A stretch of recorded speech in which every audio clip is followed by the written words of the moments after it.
Emma's lips pressed against my skin, her touch sending waves of heat through me. The warmth of her breath lingered as her movements, slow and deliberate, drew me in. I was lost in the moment until the door creaked open. James stepped inside. Emma didn't stop. She only glanced back, smirking as she met his gaze. "Come in, darling. We were just waiting for you," she said. I paused, taking a moment to compose myself. The invitation had seemed casual, a friendly dinner at Emma's upscale home in Santa Monica, a gesture of appreciation. I hadn't questioned it, but now, with her watching me like this, with James's gaze drifting over me in quiet assessment, I wondered if I'd been naive. "You knew this dinner wasn't just about dinner, didn't you?" Emma's voice was smooth, teasing, but carried a quiet challenge. I hesitated, my fingers grazing the stem of my wineglass. Across the table, James watched with quiet amusement, swirling his drink as if he already knew my answer. The air between us was thick with something unspoken, something I hadn't fully acknowledged until now, amplified by the soft crash of ocean waves audible through the open windows. I swallowed, my throat suddenly dry. "I didn't assume anything. I said..."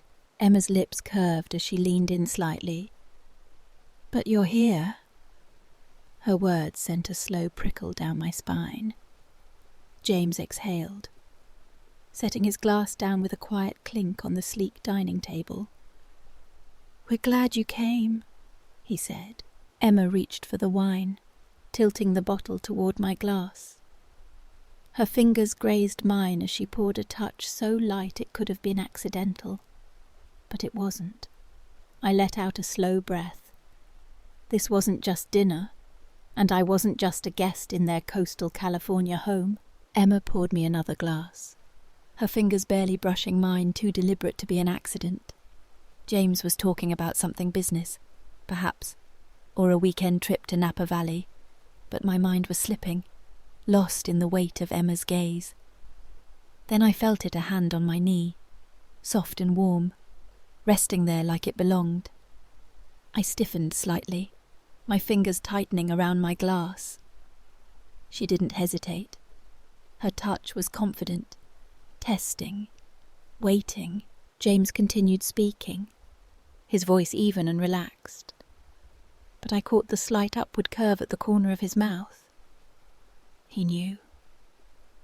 Emma's fingers drifted, trailing up the inside of my thigh, slowly testing boundaries, ignoring them.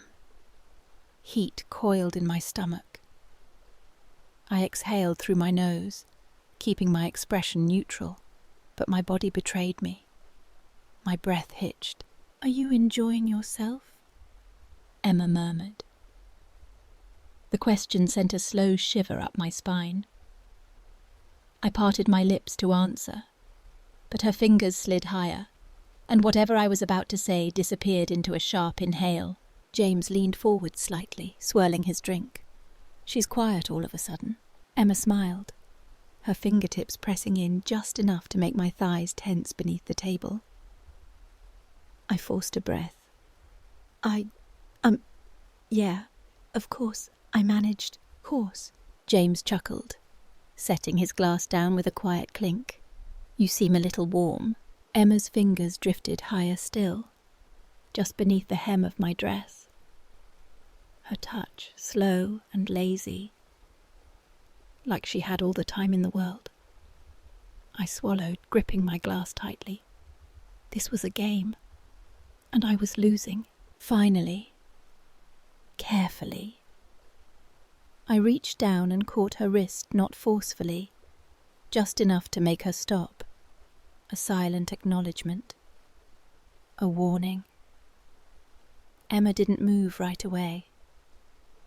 She smiled, her fingers flexing against my thigh, tracing one last slow stroke before withdrawing. Her eyes held mine, a knowing smirk curving her lips. She had made her point. She already knew how this night would end, and somehow I did too. I placed my napkin down, inhaling carefully as I pushed back my chair.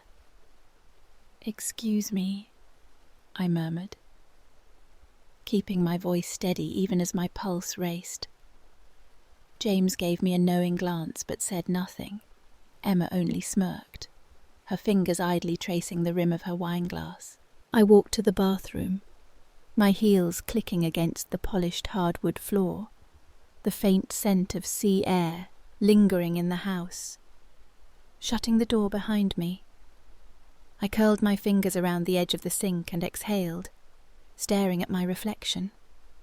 My skin was warm, my breathing uneven. I needed a moment to think, to push away the heat still lingering from Emma's touch. The door opened. I turned just as Emma stepped inside and locked it behind her. Before I could react, her hands were on my waist, spinning me to face her, pressing me back against the sink. Her lips claimed mine in an instant hot, demanding, leaving no room for hesitation. Heat surged through me, my breath hitching. But I didn't push her away. When she pulled back, her lips curved, her voice silk against my skin. "I think it's time we stop pretending." I swallowed hard, gripping the counter behind me, pretending what? She hummed, her fingers trailing up my side, teasing and deliberate. "That you don't want this." Her lips brushed my jaw, slow and savouring. "That I didn't see it in your eyes the moment you walked into our home tonight." I sucked in a breath as her hands reached lower, her touch confident, claiming. "And James, I managed." She smiled, pressing closer. "We invited you here for a reason." Her words sent a shiver through me. There was no more subtext, no more teasing. She was laying it out clearly, her fingers tightening around my waist as she waited for my answer. My pulse pounded as I held her gaze. I already knew what I was going to say. I didn't say no. Emma took my hand the moment we stepped out of the bathroom. But instead of leading me back to the dining room, she turned toward the staircase. The shift was subtle, effortless, like she had already decided where this night was going, and all I had to do was follow. James barely looked up from his drink as we passed. "I'll be up soon," he mused, his voice smooth and assured. Emma glanced back at him, her smirk playful yet unmistakably possessive. "Take your time. I'll have her ready for you." A slow heat spread through me, curling deep in my stomach as we moved up the staircase of their Santa Monica home, the faint glow of coastal twilight filtering through the windows.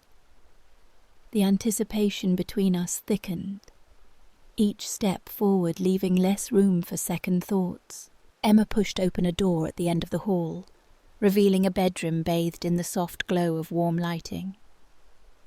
The sheets were pristine, the space unmistakably intimate, with a view of the Pacific Ocean just visible through the window.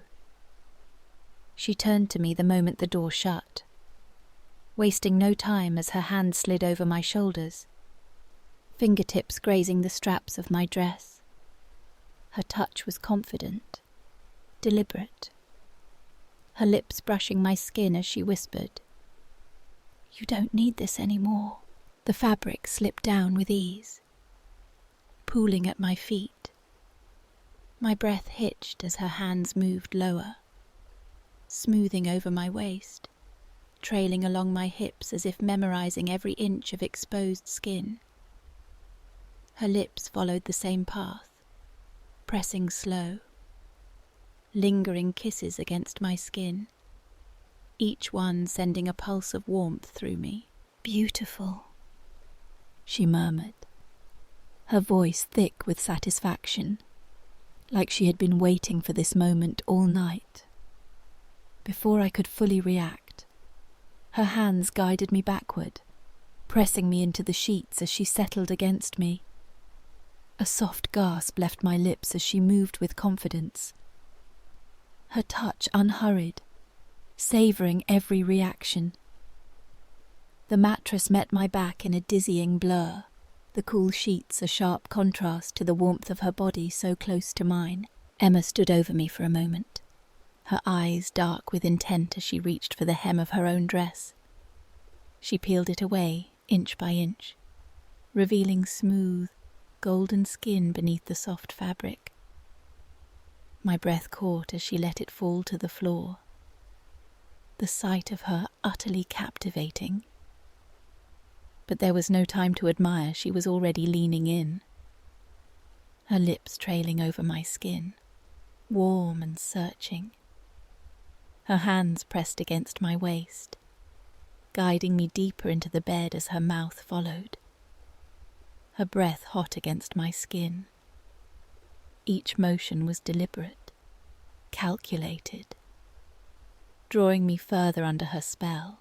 The sensation sent waves of warmth through me, leaving my body impossibly aware of every movement, every lingering touch. Emma's body pressed against mine, her lips trailing over my skin, sending waves of heat through me. My breath came in shallow gasps, every inch of my body burning under her touch. I had lost track of time, lost in the way she moved, in the way she took her time unravelling me piece by piece.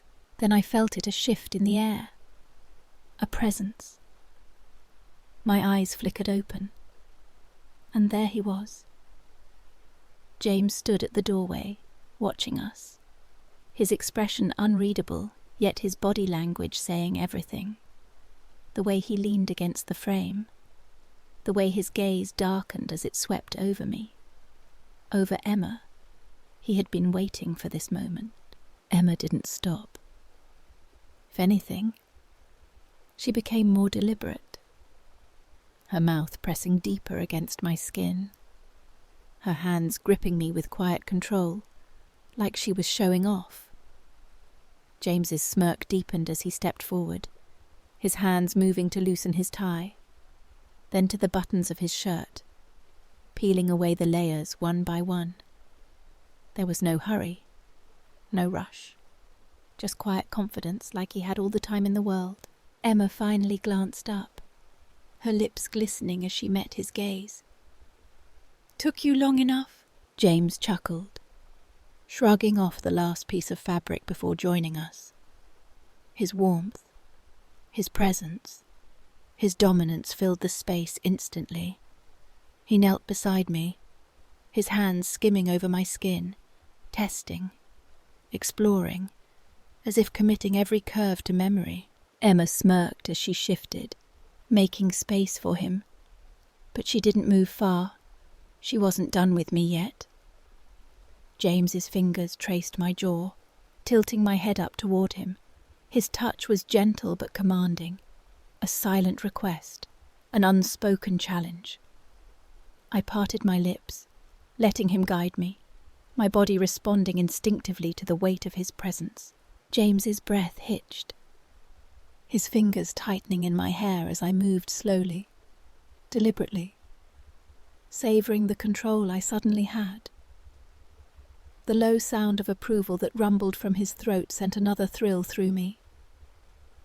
Emma watched with clear satisfaction, her hands never leaving my body, her lips brushing against my skin as she murmured, "I love watching you like this." The moment stretched, thick with tension, until James finally exhaled, pulling away just enough to shift the dynamic. His hands found my waist, guiding me back against the sheets as he moved downward. Emma took her opportunity, shifting above me, her body warm and demanding as she settled over my lips. The sensation was intoxicating, her skin burning against mine, her fingers threading through my hair as she guided me where she wanted me. James worked with practiced ease, his touch precise, controlled, as if he knew exactly how to unravel me. Every movement was in sync, every touch deliberate. Their rhythm built slowly, wave after wave, leaving me breathless, held between them in the heat of the moment. Then James leaned in, his presence closing the space between us.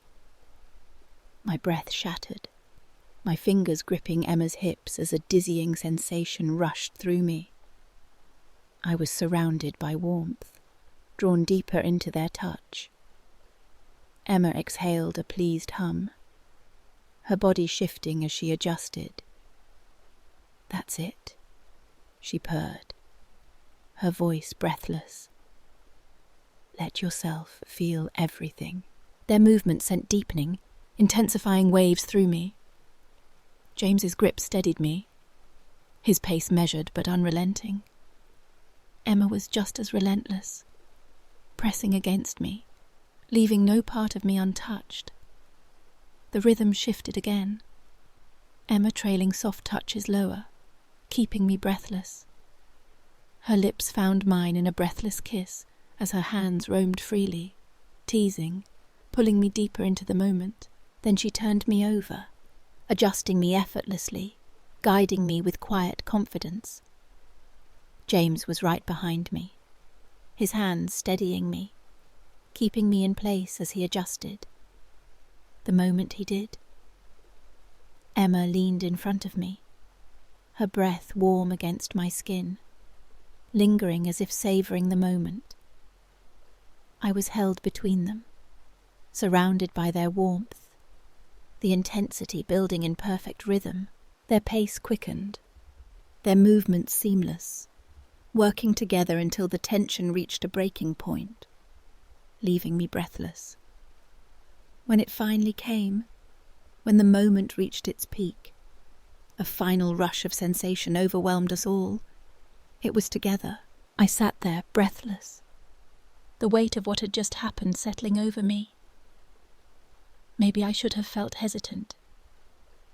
Maybe I should have walked away. But deep down, I knew I never would have. Some people spend their whole lives chasing the wrong kind of adventure, never realizing the best ones come when you least expect them. The room was quiet now, save for the distant hum of the ocean beyond the window. I lay there, tangled in the sheets, my heart still racing as I tried to process the whirlwind of the night. Emma stretched beside me, her skin glowing in the soft light, a satisfied smile playing on her lips. James sat at the edge of the bed, his gaze fixed on the horizon, his expression calm but unreadable. The air felt different now, less charged, but heavy with unspoken questions. I shifted, pulling the sheet closer, suddenly aware of my own vulnerability. "What now?" I asked, my voice barely above a whisper. Emma turned her head, her eyes meeting mine. "What do you want it to be?" she asked, her tone light but probing, as if testing the waters of my intentions. I didn't have an answer. Not yet. The night had been a plunge into uncharted territory, a collision of desire and curiosity that had left me both exhilarated and unsteady. I glanced at James, who met my gaze with a quiet intensity. "You don't have to decide tonight," he said, his voice steady. "But you're welcome to stay." The invitation hung in the air, simple but loaded. Stay. It wasn't just about tonight, it was an offer to step deeper into their world, to see where this could lead. I swallowed, my mind racing. I had come here expecting a polite dinner, maybe a few laughs. And instead, I had crossed a line I hadn't even known existed within me. I nodded, more to myself than to them. "I need some air," I said, slipping out of bed and reaching for my dress. Emma watched me, her smile softening, but she didn't protest. James stood, offering a hand to help me up. His touch gentle but firm. "The balcony's through there," he said, nodding toward a glass door at the far end of the room. I stepped outside, the cool night air brushing against my skin, carrying the salty tang of the Pacific. The Santa Monica skyline glittered in the distance, the pier's Ferris wheel a faint glow against the dark. I leaned against the railing, letting the breeze steady me. My life before tonight felt like it belonged to someone else, a graphic designer grinding through deadlines at a small studio downtown, drinks with friends at crowded bars on Main Street, a predictable rhythm that had started to feel like a cage. Tonight had shattered that rhythm, and I wasn't sure if I wanted to piece it back together or leave it broken. Behind me, the door slid open. Emma stepped out, a silk robe loosely tied around her. She leaned against the railing beside me, her shoulder brushing mine. "You're thinking too hard," she said, her voice warm with amusement. "Maybe," I admitted. It's a lot." She nodded, her gaze fixed on the ocean. "It always is, the first time. But you felt it. Didn't you? That pull. It's not just about the moment, it's about what it unlocks in you." I turned to her, searching her face. "And what happens next? Do we just go back to normal?" Emma laughed softly, a sound that carried both confidence and understanding. "Normal's overrated, but it's your call. We don't push. If you want more, you know where to find us." Her words settled over me, both a challenge and a promise. I thought about my life, my apartment in Venice, the projects piling up on my desk, the unanswered texts from friends wondering why I'd been distant lately. I'd always played it safe, kept my world small, but tonight had shown me a glimpse of something bigger, something raw and unfiltered. The question was whether I was ready to chase it. James joined us, a glass of whiskey in his hand. He didn't say anything at first, just stood there, his presence steadying. "You're not the first to stand out here, wondering what it all means," he said finally. "And you won't be the last." I glanced at him, surprised by the weight in his words. "Does it always feel like this?" I asked.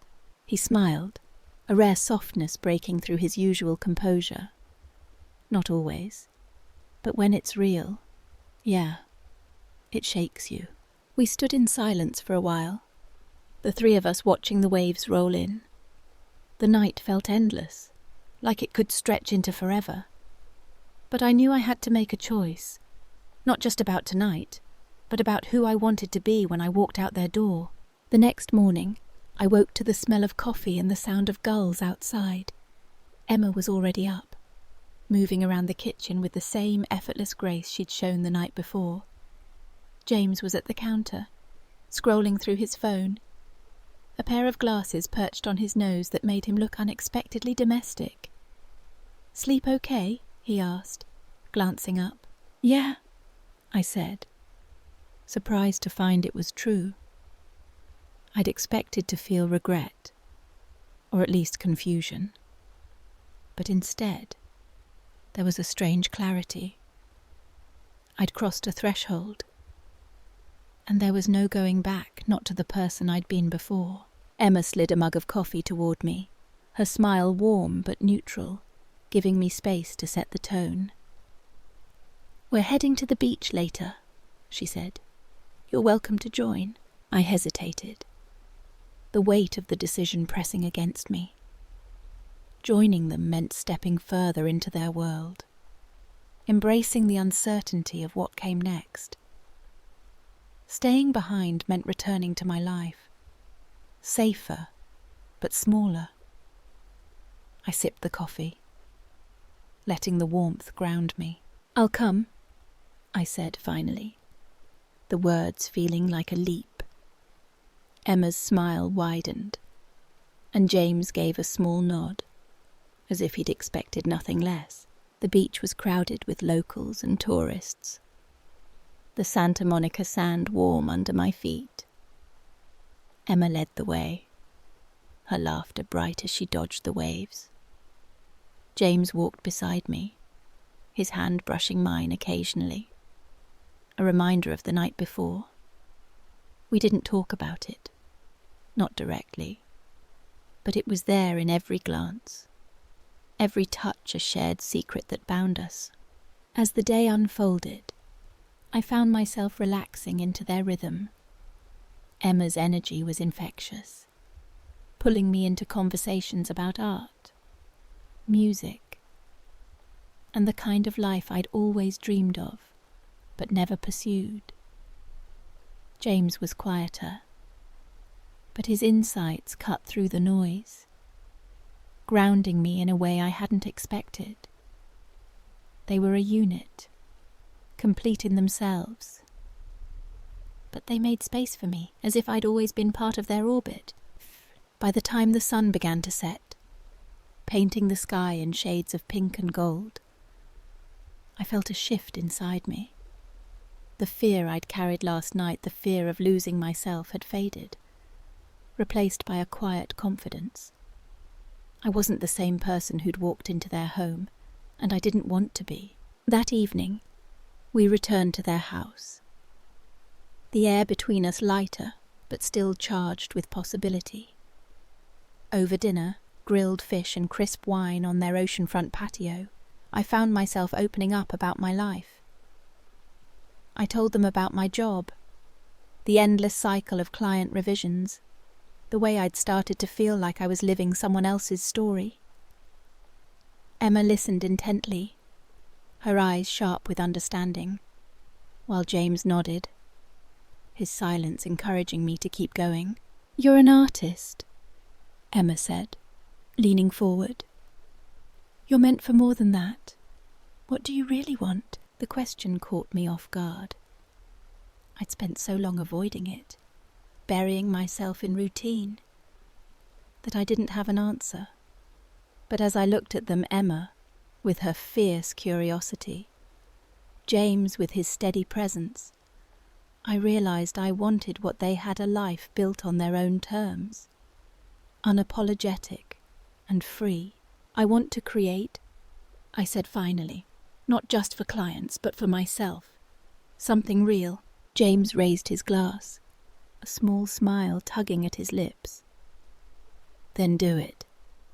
Stop waiting for permission." Their words stayed with me as I drove home that night, the Santa Monica streets quiet under the glow of streetlights. My apartment felt smaller when I walked in, the walls closing in around me.